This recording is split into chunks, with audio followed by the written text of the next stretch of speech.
Mon épouse, nous sommes tellement heureux de venir une nouvelle fois vous visiter et c'est à chaque fois une grande bénédiction.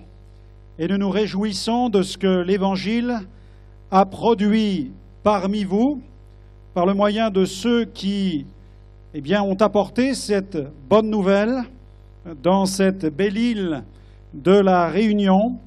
Et nous croyons que le Seigneur continue son œuvre et que l'évangile que nous prêchons, c'est un évangile qui a le pouvoir de transformer les vies. C'est l'évangile de la délivrance, c'est l'évangile de la guérison, c'est l'évangile de la consolation, de la restauration, c'est l'évangile de la purification, de la transformation. Le thème de ces soirées, c'est « Il y a plus » et nous croyons qu'il y a plus.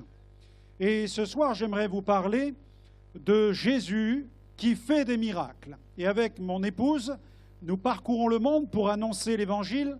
Et dans près de 50 pays, nous sommes allés annoncer cette bonne nouvelle. Et partout dans le monde, l'Évangile porte les mêmes fruits. Gloire à Dieu. Ce qui signifie qu'il y a de l'espérance pour ceux qui sont venus ce soir dans ce lieu et qui aspirent à voir une transformation dans leur existence. Nous sommes là pour vous dire que votre vie peut changer.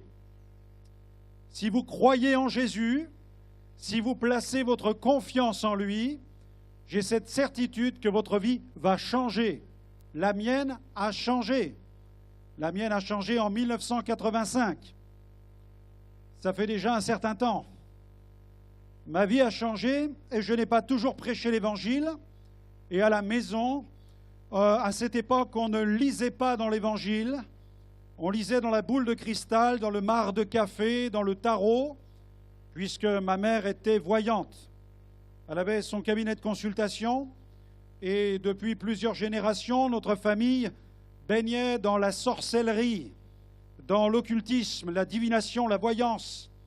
Et à l'âge de 17 ans, je pratiquais la télépathie, la télékinésie, les pratiques du chamanisme. Mes parents parlaient de divorcer puisque l'ambiance à la maison était épouvantable. Mon frère passait son temps à consommer de la drogue et de l'alcool dans les boîtes de nuit. Ma petite sœur de 6 ans était possédée. C'était l'enfer dans la vie. Mais Jésus s'est révélé. Et l'Évangile est venu dans notre foyer, dans notre maison. Et ma mère a été libérée de l'esprit de divination. Mon père était guéri de l'ulcère cancéreux qui le faisait tellement souffrir. Mon frère était délivré de la drogue et de l'alcool. Moi-même, j'ai été délivré des démons et ma petite sœur de 6 ans a été libérée aussi des démons.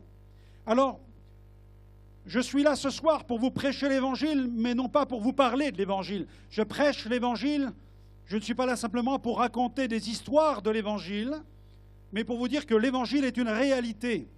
Vous savez, on peut acheter un livre dans une librairie qui parle de Dieu. On peut même acheter une Bible et pourtant ne pas croire en Dieu. On peut même avoir été enseigné dans toutes les histoires des évangiles et croire que toutes ces choses ne sont que des légendes. Mais je ne prêche pas la légende de Jésus, je prêche la réalité de la puissance d'un Christ qui est vivant et qui est ressuscité. Il y a plus parce que Jésus est sorti du tombeau. Il y a plus parce que Jésus est mort sur la croix pour nos péchés. Il y a plus parce qu'à la croix, il a vaincu la puissance du diable, il a vaincu la puissance des démons, il a porté nos douleurs, nos maladies, le châtiment qui nous donne la paix est tombé sur lui, et par les meurtrissures de Jésus, nous pouvons être guéris, et bien plus que guéris, nous pouvons être purifiés de tous nos péchés. Gloire à Dieu. Amen. Jésus fait des miracles encore aujourd'hui. Et j'aimerais qu'on lise un passage dans Matthieu, l'évangile de Matthieu. Est-ce que vous avez une Bible avec vous? Quels sont ceux qui ont la Bible? Montrez-moi là. Voilà. La Bible, c'est la parole de Dieu. Et si vous avez la Bible, ouvrez-la avec moi. Sinon, peut-être vous êtes venu sans la Bible, mais quelqu'un à côté de vous dispose de la Bible. Dans Matthieu 4, verset 17, Matthieu 4, verset 17, il est écrit ceci. Dès ce commencement, Jésus commença à prêcher et à dire « Repentez-vous, car le royaume des cieux est proche. » Repentez-vous, car le royaume des cieux est proche. Et regardez, au verset 23, il est écrit « Jésus parcourait toute la Galilée, enseignant dans les synagogues et prêchant la bonne nouvelle du royaume et guérissant toute maladie et toute infirmité parmi le peuple. Sa renommée se répandit dans toute la Syrie. On lui amenait tous ceux qui souffraient de maladies et de douleurs de divers genres, des démoniaques, des lunatiques, des paralytiques, et il les guérissait. Une grande foule le suivit, de la Galilée, de la Décapole, de Jérusalem, de la Judée et d'au-delà du Jourdain. » Amen.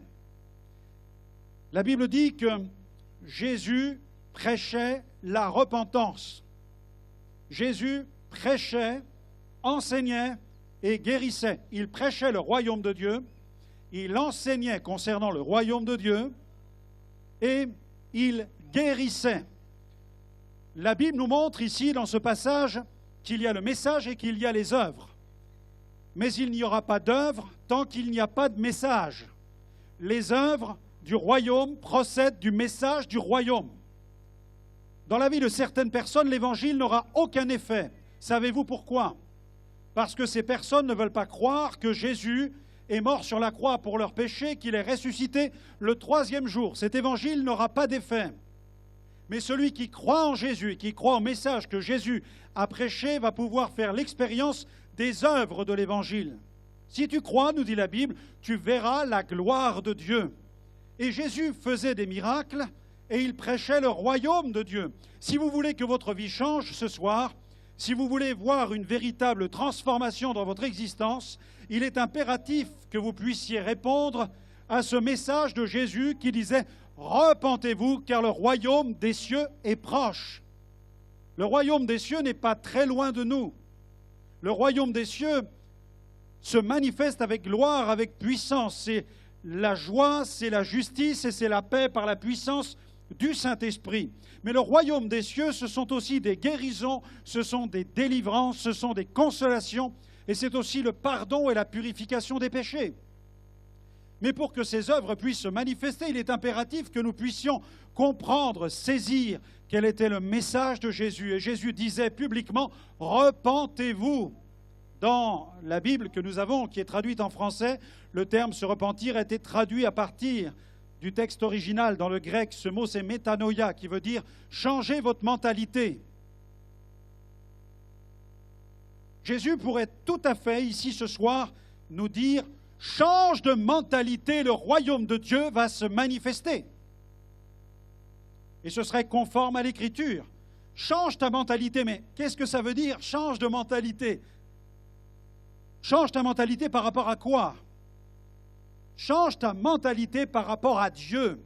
Change ta mentalité par rapport au péché. Change ta mentalité par rapport au fatalisme. Change ta mentalité.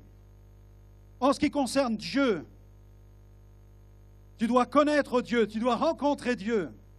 Dieu est saint, Dieu est tout-puissant, Dieu est illimité, Dieu est sage, Dieu est omniprésent, il a tout pouvoir. Change ta mentalité à l'égard de Dieu. Il y a tellement de gens qui, malheureusement, enferment Dieu parfois dans un petit temple ou dans une cabane ou dans une idole de pierre, de bois. Mais on ne peut pas enfermer Dieu. La Bible dit même que Dieu n'habite pas dans les temples faits par la main des hommes. Pourquoi? Parce qu'on ne peut pas contenir Dieu. Nul ne peut contenir Dieu. Dieu est plus grand même que l'univers que vous êtes en train de regarder. Vous regardez la voûte céleste. Sachez que Dieu est bien plus grand que la voûte céleste. Dieu est plus grand que sa création, comme l'artiste est plus grand que son œuvre. Alléluia. Dieu est tout-puissant. Change ta mentalité à l'égard du péché. Le péché, c'est une puissance de mort. Le péché nous sépare de Dieu. Le péché est une prison spirituelle. Le péché, c'est un enfermement. Le péché, c'est bien plus terrible que la radioactivité. La radioactivité, elle a le pouvoir de tuer. La radioactivité, c'est quelque chose d'invisible et pourtant, son mal est destructeur. La radioactivité peut engendrer toutes sortes de maladies et de cancers. Mais le péché est bien plus terrible que la radioactivité.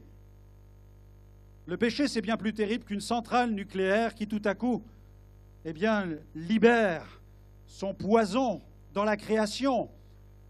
La Bible dit que le salaire du péché, c'est la mort, mais pas n'importe quelle mort. C'est la mort spirituelle et c'est aussi la mort éternelle. La vie, c'est bien plus que quelques années passées ici-bas. La Bible nous dit que nous sommes bien plus que les créatures qui allons vivre ici-bas 80 ou 100 ans. La Bible dit que nous sommes un esprit habitant un corps et qu'au moment de la mort, le corps retourne à la poussière, mais l'esprit retourne à Dieu qui l'a donné. Et à ce moment bien précis, déjà une forme de jugement s'opère. Et c'est pourquoi la Bible dit le salaire du péché, c'est la mort. Bien plus que la mort physique, c'est une mort spirituelle. Et la Bible parle même d'une seconde mort dans l'éternité.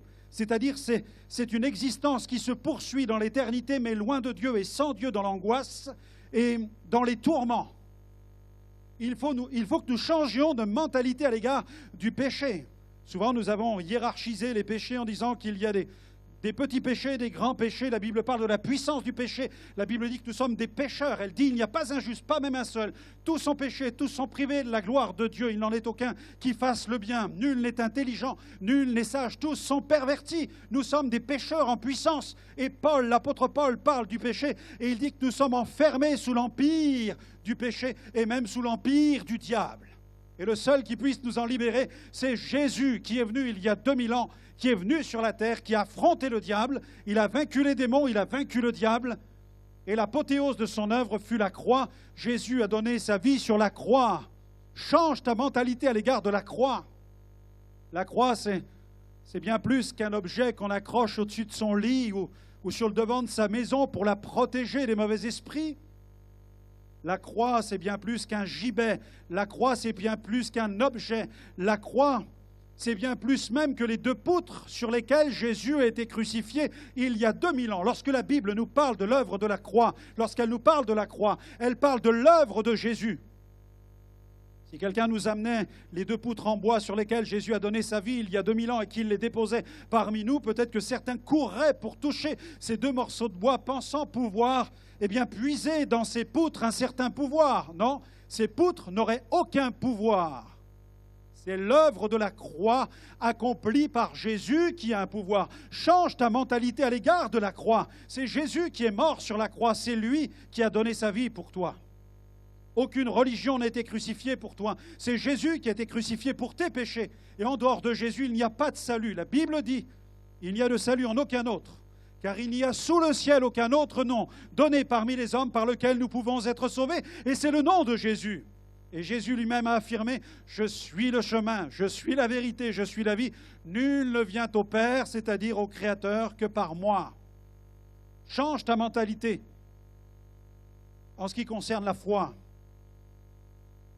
il y a bien plus que la crédulité, bien plus que les croyances. Les croyances nous enferment dans des peurs. Les traditions nous lient et nous attachent. Mais la foi nous libère. La foi s'élève contre la fatalité. La fatalité nous dit, il n'y a pas d'espoir pour toi. La fatalité dit, il n'y a pas de solution, il n'y a pas d'issue, c'est sans issue dans ta vie. Mais la foi dit, tout est possible.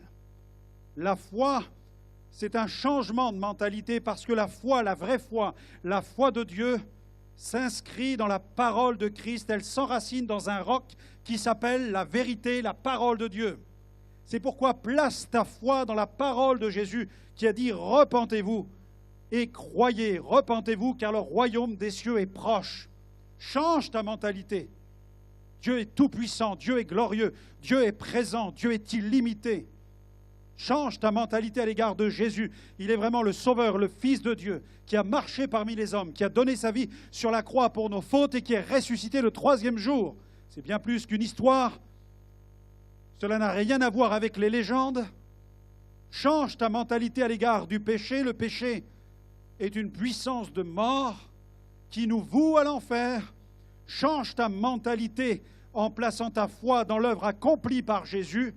Et tu vas pouvoir puiser dans l'œuvre de la croix le pardon de tes péchés et l'espérance même d'une guérison, d'une délivrance, d'une libération, d'une victoire sur les vices, sur les passions.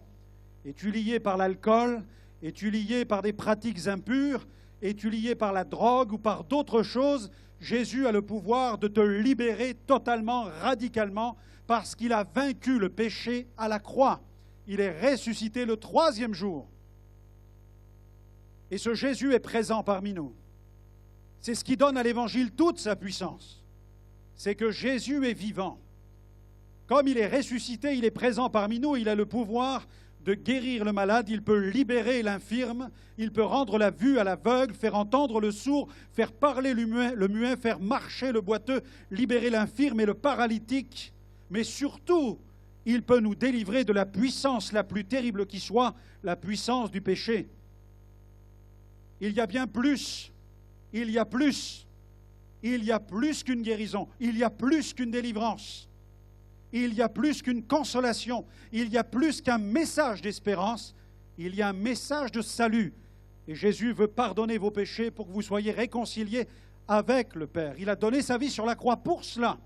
Et en ressuscitant, il nous a fourni la preuve de la validité de son œuvre.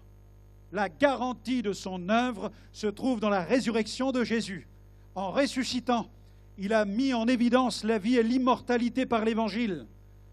En ressuscitant, Jésus nous dit que la résurrection est possible. En ressuscitant, Jésus nous prouve qu'il est le chemin. En ressuscitant, Jésus nous dit qu'il a la puissance sur la mort. S'il a la puissance sur la mort, il a la puissance sur la maladie. En ressuscitant, Jésus nous dit « Je suis le seul chemin ». Nous n'avons pas à chercher ailleurs, il n'y a qu'un seul chemin, et le chemin se trouve en lui, dans le Christ. Il est le chemin, il est la vérité, il est la vie dont vous avez besoin. Et nous allons prier ce soir, bien entendu, pour les malades. Je vais prier, bien entendu, pour ceux qui sont tourmentés par des puissances, par des entités, par des mauvais esprits. Nous allons prier pour cela. Mais avant de prier pour ceux qui ont besoin de guérison physique, de libération psychique, nous allons prier pour le plus grand des miracles qui soit. Il n'y a pas de plus grand miracle que celui d'un homme ou d'une femme qui, dans une réunion comme celle-ci, dit « Je veux donner ma vie au Christ ». Pour moi, c'était le 5 février 1985 que j'ai donné ma vie à Jésus-Christ dans une petite assemblée très modeste. Là, le pasteur prêchait l'évangile, le plein évangile. Il a lancé un appel. Il a lancé cette adresse à ceux qui écoutaient. Quels sont ceux qui veulent accepter le Christ comme Sauveur et Seigneur ? Et j'ai répondu à cet appel en me dirigeant devant l'estrade. Et je ne pouvais pas imaginer à ce moment précis, ce soir-là, quand je me suis avancé, je ne pouvais pas imaginer que ma vie changerait d'une façon aussi radicale. Et quand je suis rentré à la maison, j'ai annoncé la bonne nouvelle à ma mère. Je suis entré dans son cabinet de consultation. Et puis là, elle était dans une séance de sorcellerie. J'ai proclamé le nom puissant de Jésus. Ma mère était avec une autre sorcière et quand j'ai annoncé le nom de Jésus, la sorcière qui était avec elle est tombée par terre. La puissance de Dieu s'est manifestée. Et ma mère a été confrontée à ce choc de royaume. Elle a vu ce choc qui se produit dans l'invisible entre les ténèbres et la lumière. Comprenez qu'il y a un ennemi invisible qui ne veut pas que vous vous tourniez vers le Christ. Et il fera tout pour vous empêcher de répondre à cet appel ce soir. Il va faire son travail. Je crois que le Saint-Esprit fait un travail bien plus grand que celui des ténèbres. Et que le Saint-Esprit est celui qui nous convainc de pécher. Il est celui qui vient mettre le doigt sur notre conscience pour nous dire qu'il nous faut nous préparer à la rencontre de Dieu. Lequel d'entre nous peut dire que demain il sera encore de ce monde? Personne. C'est pourquoi il nous faut nous préparer à la rencontre de Dieu dès maintenant. Es-tu en règle avec Dieu? As-tu fait la paix avec Dieu? Ton cœur est-il pardonné de tous tes péchés? Si tu devais mourir maintenant, le ciel t'accueillerait-il? Au contraire, vis-tu dans l'incertitude d'entrer un jour dans le ciel et de passer ton éternité dans le royaume de Dieu? Ou est-ce que tu passes chaque jour à spéculer, à t'interroger sur le fait de savoir si oui ou non tu iras au ciel au moment de la mort? La Bible dit « Aujourd'hui, c'est le jour du salut. Aujourd'hui, si vous entendez sa voix, n'endurcissez pas votre cœur. » C'est maintenant que je vous invite à vous décider pour recevoir le Christ comme Sauveur et comme Seigneur. Ensuite, il y aura un second appel où nous allons prier pour ceux qui ont des besoins. J'aimerais que nous puissions nous recueillir quelques instants et j'inviterai le pianiste à me rejoindre sur l'estrade. Nous allons prier et demander à Dieu d'agir maintenant. Il le fait déjà, mais le moment est crucial. L'Église prie pour que l'Esprit de Dieu agisse avec force, pénétration dans le cœur, pour que celui qui n'a pas fait la paix avec Dieu et qui n'a pas l'assurance du pardon de ses péchés puisse ce soir y accéder, obtenir l'assurance de son salut. Notre bon Père céleste,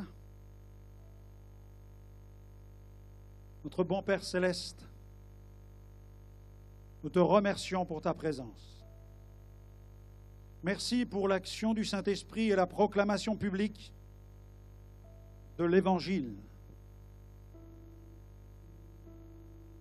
Tu nous invites à nous repentir de nos péchés, parce que le royaume des cieux n'est pas loin de nous.